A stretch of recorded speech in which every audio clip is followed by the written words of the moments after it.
Police told members of the community not to search for the missing autistic boy William Wall last night.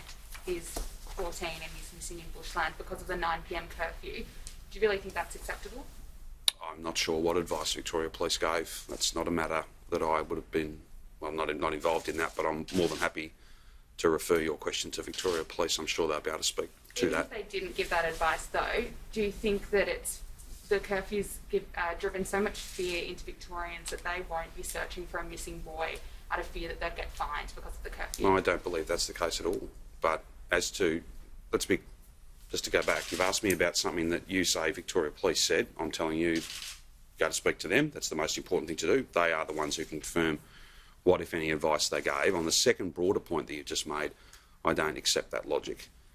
There's a big team of SES volunteers, Victoria Police. There'll be other people out there helping with that effort. I thank each of them for the amazing work they're doing, and I hope that William Wall is found as soon as possible. We send our best wishes to his family. This will be a really difficult time for them. But as to what was or wasn't communicated from a member of Victoria Police are the best people to try and clarify that for you. Just to clarify, in your view, should an exception be made for members of the public who might be out after curfew looking for that? My understanding was that there may have been some decisions made in relation to COVID safety, for instance. But again, I'm only speculating. That's what I was briefed this morning. As to exactly what's occurred there, police are the ones to be able to answer that question. What do you mean by COVID safety? Well, I suppose it's very difficult to congregate in large groups at the moment. So there are a whole range of rules, and they're not to prevent anything other than the spread of the virus.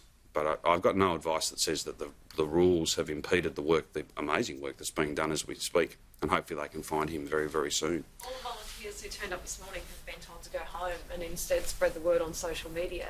If they're searching through bushland, maintaining social distance, what could be the Again, I'm not the one that's told them to do that, Candice. The only people who can speak to that are the people who have apparently said that, and I'm more than happy to facilitate a Victoria Police spokesperson answering those questions. So can you send them a message through the media right now that that's not a good idea? It's not my practice to communicate with the Chief Commissioner via the media, with the greatest of respect, as important as your role is. That has never been my practice, nor will it be.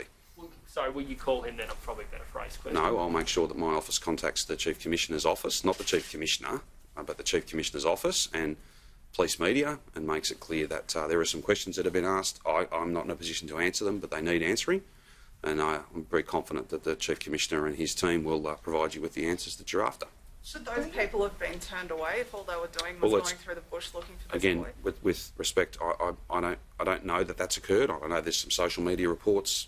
The best thing to do is to have the people who have apparently made that choice explain to you whether they have done it, and if they have done it, for what reasons. Surely this is an example, though, that this curfew has driven so much fear into Victorians that they wouldn't risk breaking the curfew. No, I think you've asked that question already, and I've rejected the premise emergency. of that question. That is not accurate in my judgment. The curfew has served to help bring these numbers down. That's what the curfew has done. And I do not accept it's not really a question. I think you're putting a statement to me. You've done it twice now, and I don't accept it.